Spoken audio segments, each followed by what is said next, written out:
수가성 여인이라는 말씀을 가지고 이 시간 여러분들과 은혜를 나누고자 합니다. 자, 우리는 이미 3장에서 유대인의 지성인이자 고급 관리며 성숙한 종교인인 니고데모를 살펴보았죠. 그리고 4장에 와서 한 여인을 우리가 만나게 됩니다. 그 여인은요, 니고데모와는 정반대의 부류의 사람입니다. 자, 굳이 비교를 해보자면 니고데모는요, 존경받는 유대인이었지만 이 여인은요, 멸시받는 사마리아인이었습니다. 니고데모는 사회적으로 큰 영향력을 행사하는 사내들인 공의회원이었지만 이 여인은 자신을 떳떳하게 드러낼 수 없는 처지에 있었던 여인이었습니다. 자, 니고데모는 많은 특권을 누리는 남성 신분을 가지고 있었지만 이 여인은 아무런 혜택도 누리지 못하는 여성 신분이었어요. 니고데모는 밤에 스스로 예수님을 찾아올 만큼 용기와 영적 갈급함이 있었지만 이 여인은 사람들을 피해 대낮에 물을 길러 나왔다가 예수님을 만나게 된 자입니다. 자, 예수님은요, 니고데모에게 다시 태어나야 한다고 말씀하셨지만 이 여인에게는 그런 말씀을 하지 않으시고 영원한 목마르지 않는 생수를 선물로 주시겠다고 약속하셨습니다. 자, 우리가 여기서 말씀을 보기 전에 한 가지 사실을 확인할 수가 있는데 그것은요, 예수님은 두 사람을 만나 주셨다라는 거예요. 그런데 더 놀라운 것은 힘없고 가난한 사람들에게는 예수님이 직접 찾아가셨다라는 사실입니다. 자, 이것을 볼 때요, 예수님은요, 사람을 만나실 때 획일적이지 않고 각자의 형편과 상황에 따라 만나 주신다는 것을 아셔야 합니다. 우리가 예수님을 만났다고 이야기하면 나는 이렇게 만났다, 나는 저렇게 만났다 이야기하지만 그게 정답이 아니라는 겁니다. 하나님은요, 우리를 각자의 모양과 상황에 따라 만나줍니다. 어떤 분은 세미한 음성으로, 어떤 분은 놀라운 기적으로 만날 수 있다라는 사실이에요. 우리는 이 사실을 놓치지 마셔야 한다는 겁니다. 그리고요, 예수님은요, 당신의 수준에 맞춰서 우리를 만나주신 것이 아니에요. 죄로 인해 죽을 수밖에 없는 인간의 수준에 맞춰서 인간을 만나주셨고 구원해 주셨다는 사실이에요. 이것은 예수님께서 이 땅에 오신 것을 보면 알 수가 있죠. 하나님의 아들이셨지만 죄로 인해 죽을 수밖에 없는 인간의 수준에 맞춰 이 땅에 내려오셨다라는 겁니다. 그 의미는 예수님은요, 모든 사람에게 똑같은 상황을 적용하시거나 똑같은 수준을 요구하지 않는다라는 겁니다. 자, 이것이 우리가 예수님에게 배워야 할 부분이에요. 사람은요, 자신의 수준에 맞추어 다른 사람에게 요구하는 경향이 있습니다. 나는 이런데 너는 왜 이러냐? 여기까지 와라 라고 이야기할 수 있죠. 하지만 복음은 그렇지가 않습니다. 복음을 전할 때는요, 중요한 것은 그 사람의 상황과 환경이 아니에요. 그 사람의 영혼에 있다는 사실을 아셔야 합니다. 그렇기 때문에 우리가 또한 복음을 전할 때 중요하게 생각해야 하는 것은요, 그 사람이 나와 수준이 맞나, 내 생각과 맞나, 생활이 비슷한가가 아니라 그 사람의 영혼 구원을 먼저 생각하셔야 돼요. 저도 또한 하나님께 구원받은 사람이구나. 저도 또한 하나님이 사랑하는 사람이구나 라는 것을 생각하셔야 한다는 겁니다. 그러면요, 그 어떤 것도 보이지가 않아요. 중요한 것은 그 사람의 영혼이기 때문에 어디든지 달려갈 수가 있는 겁니다. 자, 지금부터 우리가 예수님의 수가성 여인을 어떻게 만나주셨는지, 또한 어떻게 구원을 베풀어 주셨는지 한번 살펴보겠습니다. 우리 1절에서부터 4절에 보겠습니다. 우리 다 같이 읽겠습니다. 예수님께서 제자를 삼고 요한보다 많다 하는 말을 바리새인들이 들을 줄을 주께서 아신지라. 예수께서 친히 세례를 베푼 것이 아니요 제자들이 베푼 것이라. 유대를 떠나사 다시 갈릴리로 가실새 사마리아를 통과하여야 하겠는지라. 아멘. 자, 예수님은요, 유대를 떠나 다시 갈릴리로 가던 중에 어느 지역을 통과하고 계세요? 사마리아를 통과하고 계십니다. 우리 지도를 한번 보고 가겠습니다. 자, 유대가 어디 있죠? 저 밑에 보이시죠? 네. 그리고 갈릴리가 어디 있죠? 저 위에 있습니다. 네. 그리고 오늘 본문에 나오는 수가, 사마리아가 어디 있죠? 중간에 있죠. 사마리아 여기 있고 수가가 여기 있습니다. 당시 사마리아는요, 모든 유대인들이 꺼리는 지역이었다고 합니다. 우리식으로 말하면 지역 감정 때문에 그런 것이었어요. 그래서 사마리아 여인도 9절에 보면요, 예수님께 이런 말을 했죠. 유대인은 사마리아인과 상종하지 않습니다. 우리 한번 9절을 볼까요? 오늘 본문 9절입니다. 우리 다 같이 읽겠습니다. 사마리아 여자가 이르되 당신은 유대인으로서 어찌하여 사마리아 여인인 나에게 물을 달라 하나이까 하니 이는 유대인이 사마리아인과 상종하지 아니함이로라. 아멘. 보세요. 유대인이 사마리아인과 상종하지 아니한다고 하죠. 우리말로 말하면 전라도와 경상도의 관계예요. 지금은 그나마 많이 나아졌지만요, 과거에는요, 지역 감정이 장난이 아니었습니다. 그것을 가장 잘 나타내주는 스포츠 경기가 있어요. 무슨 스포츠일까요? 야구. 그렇죠. 야구예요, 야구. 예. 광주로 연구한, 그때 당시는 뭐였느냐 하면 해태였어요, 해태. 예. 지금은 기아죠. 부산을 연고로 한, 뭐예요? 롯데가 있었습니다. 이들이 경기를 할 때 보면요, 꼭 싸움이 일어났어요. 과거에 TV를 보면 뭐 쓰레기통이 날아가고 막 욕이 난무하고 그랬습니다. 특별한 것 때문에 싸우느냐? 그렇지도 않아요. 별것도 아닌 것 가지고 두 팀의 간중들은요, 굉장히 흥분을 합니다.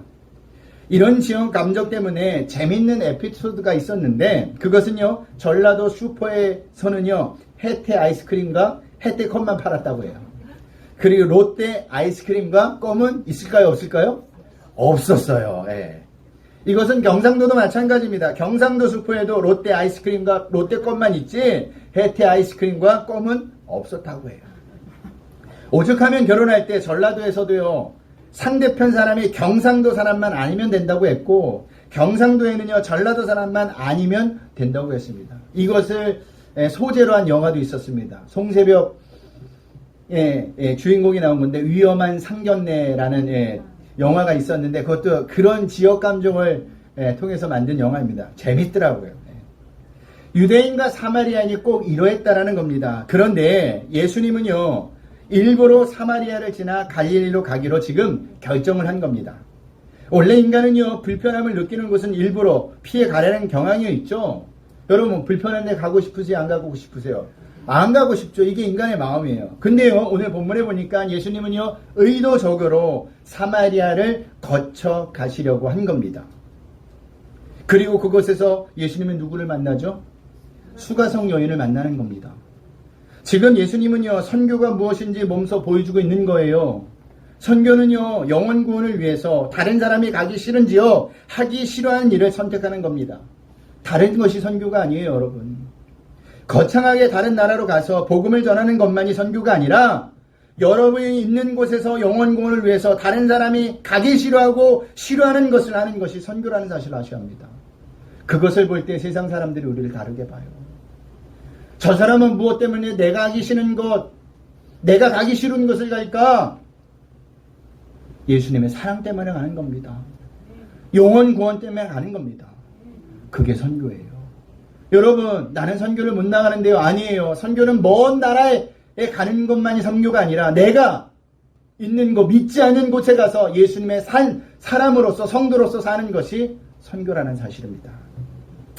자, 예수님은 그렇게 사마리아에 들어가서 수가라는 곳에 이르렀을 때 한 여인을 만나게 되죠. 우리 5절에서부터 8절을 보겠습니다. 우리 다 같이 읽겠습니다. 사마리아에 있는 수가라는 동네에 이르르니 야곱이 그 아들 요셉에게 준 땅이 가깝고 거기 또 야곱의 우물이 있더라. 예수께서 길 가시다가 피곤하여 우물 곁에 그대로 앉으시니 때가 6시쯤 되었더라. 사마리아 여자 한 사람이 물을 기르러 왔음에 예수께서 물을 좀 달라 하시니 이는 제자들이 먹을 것을 사러 그 동네에 들어갔음이로라. 아멘. 자, 여기 6시쯤이라고 것은요, 우리나라 시간으로 이야기하면 대낮 12시를 가리킵니다. 자, 중동의 12시는요 굉장히 햇볕이 뜨거워요. 그 시간에는 사람들의 그림자조차 찾아볼 수가 없습니다. 너무 더워서 사람들이 움직이지 않아요. 우리나라도 점점 날씨가 너무 더워져서 그런지 농촌에 가면요 12시부터 2시까지는 일을 하지 않아요. 다른 분들이 다 어디 있느냐? 그늘에서 쉬고 있습니다. 그때는 잘 다니지 않고 사람 찾아보기가 길거리에서 힘듭니다. 그래서 언제 일을 하느냐? 시골에서도 아침 일찍이나 저녁 늦게 일을 하는 겁니다. 그래서 시골에 목회할 때 보면 항상 주일날 11시에 예배를 보면 우리 성도님들이 헐레벌떡 농사 짓다 말고 오신 거예요. 아니, 예배 때 잘 차려입고 오셔야 되죠. 맨 처음에 모르니까 그런 얘기를 했겠죠. 했더니 하시는 분들이, 이야기하시는 분들이 뭐냐, 목사님이 이때 아니면 오늘 일 못한다고, 그러니까 봐달라고 이야기를 하시더라고요. 그때 일하는 겁니다. 그래서 그 중동 지방에서도 아침에 물을 기르러 오거나 선선한 저녁에 물을 기르러 왔다라는 거예요. 그런데 너무 더워 아무도 움직이지 않는 시간에 한 여인이 야곱의 우물을 우물로 물을 기르러 나오면서 우물 곁에 쉬고 있는 예수님을 만나게 된 겁니다. 자, 여러분, 이런 우연이 어디 있을까? 사마리아 여인에게는요, 이것이 우연일지 몰라도요, 예수님에게는 결코 우연이 아니었습니다. 자, 예수님은요, 이 여인을 만나기 위해서 일부러 지금 사마리아 땅으로 들어온 상태입니다.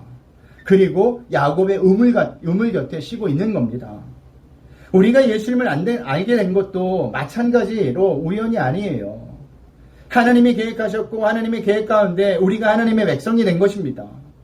세상 사람들은요, 이것을 우연이라고 말하지만 하나님의 백성인 성도에게는요, 이것을 우연이라고 말하지 않고 뭐라고 이야기할까요? 하나님의 섭리, 계획이라고 말한다는 사실입니다. 여러분, 우리가 이렇게 외롭고 힘들 때, 아무도 찾아오지 않을 때도 예수님께서는요, 우리를 찾아오고 계시다는 사실을 아셔야 돼요. 마태복음 28장의 말씀처럼 예수님께서는요, 당신의 백성들과 세상 끝날 때까지 함께 하시는 그 약속을 지금도 신실하게 지키신다는 사실을 아셔야 합니다. 그러니 신앙생활하면서 나 혼자라는 생각을 버리시길 바랍니다. 우리는 혼자가 아니에요. 세상 사람들이 다 나를 떠나간다 할지라도 그 하나님만큼은 우리를 절대 떠나지 않으시고 당신의 백성과 항상 함께 있는 줄 믿으시길 바랍니다. 우리는 신앙생활하면서 여기 힘을 얻어야 되는 거예요. 여기에 위로를 받아야 되는 거예요. 여기에 기쁨을 얻어야 한다는 사실입니다. 자, 이렇게 예수님은요, 유대인이 꺼리는 사마리아 땅을 일부러 들어가십니다. 들어가신 이유는 한 여인을 만나기 위해서라고 방금 말씀드렸죠. 그런데 예수님은요, 그 여인을 만나기 위해서 사전 작업도 완벽하게 끝내놓으십니다. 두 사람과의 대화가 방해되지 않도록 하나님이 사전 작업을 완전히 해놓은 거예요. 자, 그 사전 작업은 예수님께서 난 12시에 우물 곁에 앉아 있었던 것과 제자들이 먹을 것을 구하려 동네에 들어가서 그 자리에 없었다라는 사실입니다. 그렇게 돼서 예수님과 그 여인이 단둘에게 만나게 되었고, 그때부터 예수님은요, 그 여인에게 물 좀 달라고 하면서 본격적인 구원의 역사가 시작이 됩니다. 자, 하지만 그 여인은요, 오히려 어떤 태도를 보이죠? 예수님에게 경계의 태도를 보이고 있습니다. 우리 구절을 다시 한번 보겠습니다.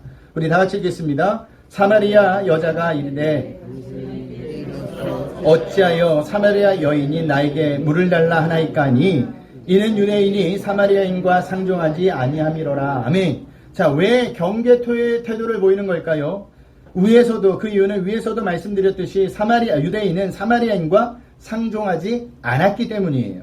그런데 그뿐만이 아닙니다. 유대인은요, 일반적으로 여자와 공개적인 장소에서 공개적인 접촉을 피했다고 합니다.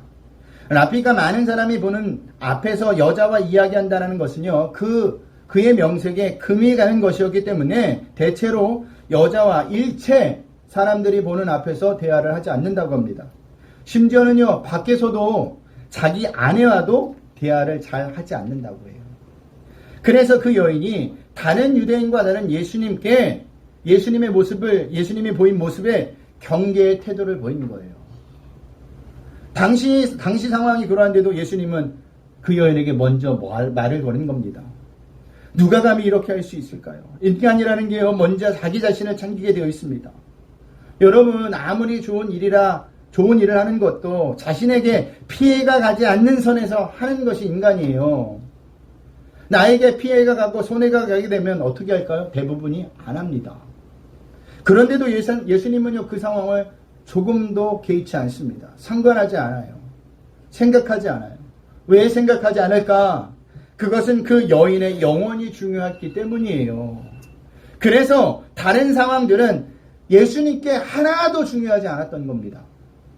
부모들을 보세요. 식당에 가서 아이가 저 밖에 놀다가 다치게 되면 어떻게 합니까? 밥을 먹다가도 신발을 신지 않고 뛰쳐나갑니다.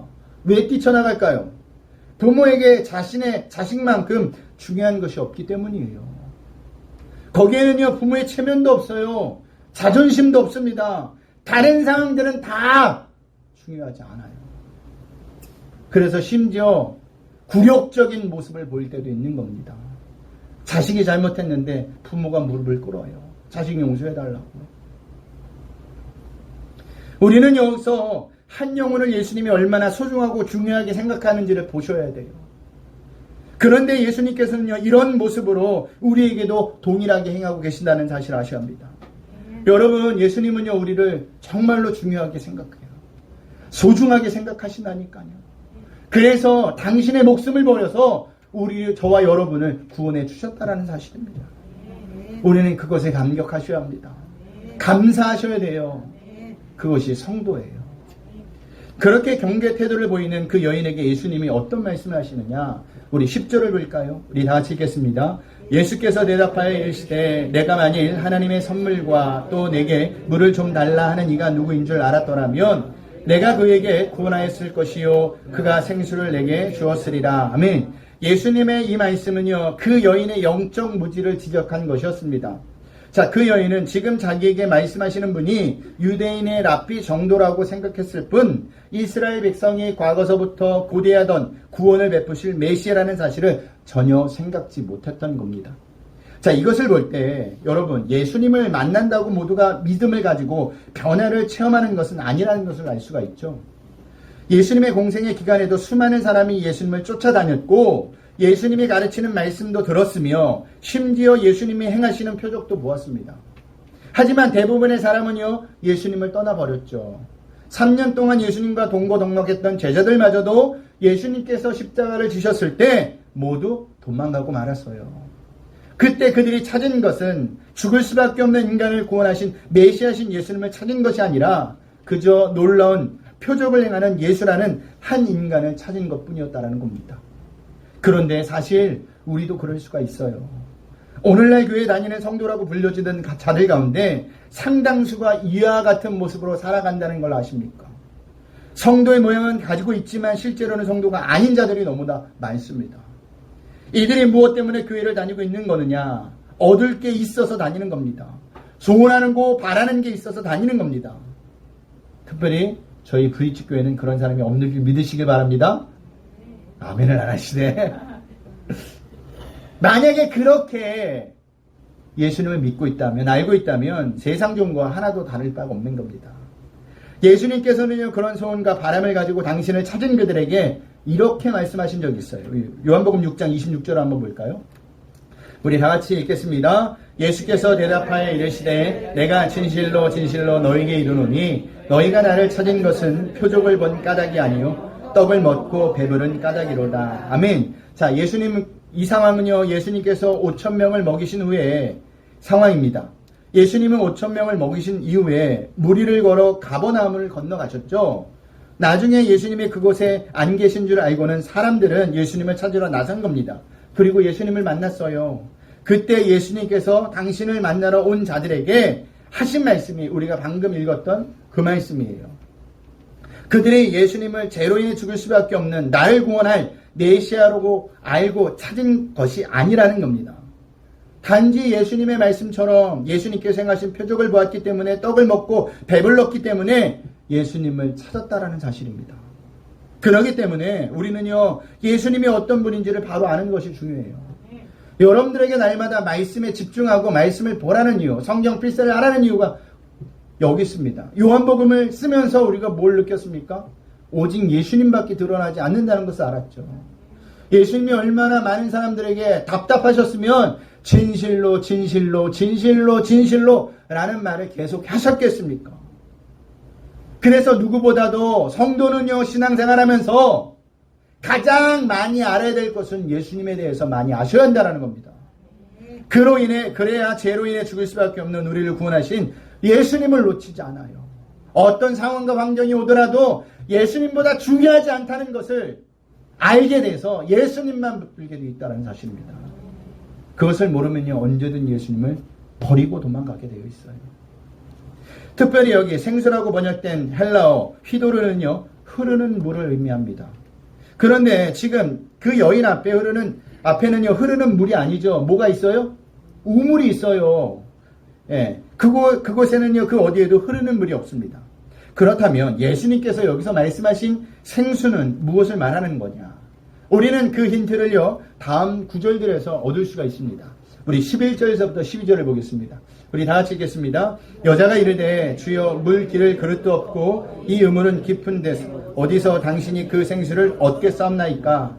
우리 조상 야곱이 이 우물을 우리에게 주셨고 또 여기서 자기와 자기 아들들과 짐승이 다 마셨는데 당신이 야곱보다 더 크니까. 아멘.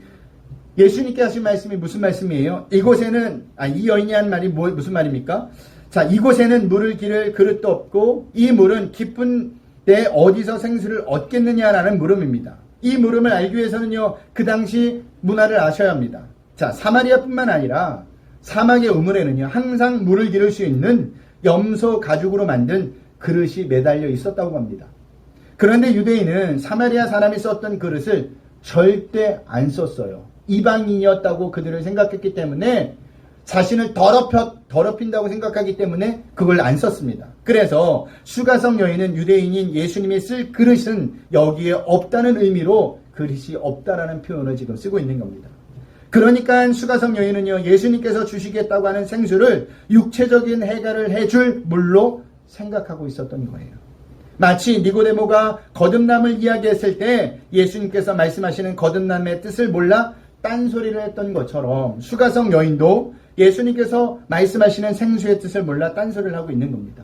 그러니 예수님이 얼마나 답답하겠습니까? 그렇다고 화를 내셨느냐? 그렇지 않아요. 예수님은 차근차근 그것을 설명합니다. 우리 13절을 보겠습니다. 우리 다 같이 읽겠습니다. 예수께서 대답하여 이르시되 이 물을 마시는 자마다 다시 목마르리니와. 아멘. 먼저 예수님께서는 이 물을 마시는 자마다 다시 목마를 것이라고 하죠. 이 물이 뭡니까?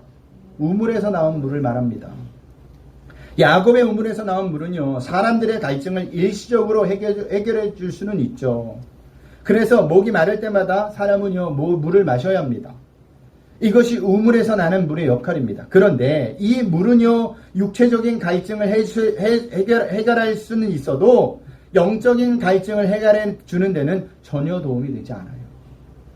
이것은 물뿐만이 아니죠. 세상의 모든 것들이 다 마찬가지예요. 일시적으로는 약간의 도움을 줄 수는 있으나 근본적인 문제는 해결해 주지 못한다라는 사실입니다. 여러분, 많이 가진다고 행복할까요? 잠깐이에요. 많은 권력을, 높은 권력을 얻었다고 계속 좋을까요? 아니에요. 잠깐이라니까요. 사람의 욕심은 끝이 없습니다. 끝이 없어요. 사마이라는 쓴 그 사기열전에 보면 여불이라는 사람이 나옵니다. 이 사람은 상인인데요. 얼마나 욕심을 부리는지 나중에 자기 아들을 왕까지 만들어요. 자기 아기를 임신하고 있는 여자를 왕에게 주어서 그 왕 아이처럼 키우게 되는 거예요.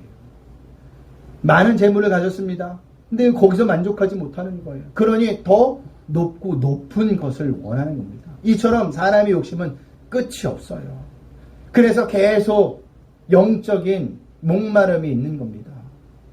여러분, 많이 가진 자들 행복해 보이시나요? 높은 인기를, 수많은 사람의 인기를 받은 자들이 그렇게 좋아 보이나요? 화면에선 좋아 보이죠. 근데 사건사고가 터지면 과연 저들이 뭐가 아쉬워서 저런 짓을 했을까? 저런 것에 손을 댔을까? 라는 일들이 너무너무 많아요. 우리는 그것을 보면서 영적인 것은 세상 것으로 해결될 수 없는구나 라는 것을 아셔야 한다는 사실입니다. 그래서 프랑스 철학자 파스칼은 이런 말을 했습니다. 하나님께서는요, 각 사람의 마음속에서 이 세상의 어떤 것으로도 채울 수도 없고 오직 예수 그리스도를 통해 하나님에 의해서만 채워줄 수 있는 빈 곳을 두셨다고. 아주 정확한 지적이죠. 모든 사람은요, 세상에 있는 모든 것을 다 가져도 결코 이 허전함을 채울 수가 없어요. 이 빈자리를 채울 수 없어요. 그래서 만족을 누리지 못하는 겁니다. 그러니 이 세상에 있던 것들로 하나님이 빠져나간 빈자리를 채우려고 하지 마세요. 그 빈자리는 하나님이 아니면 결코 채워질 수 없는 자리입니다.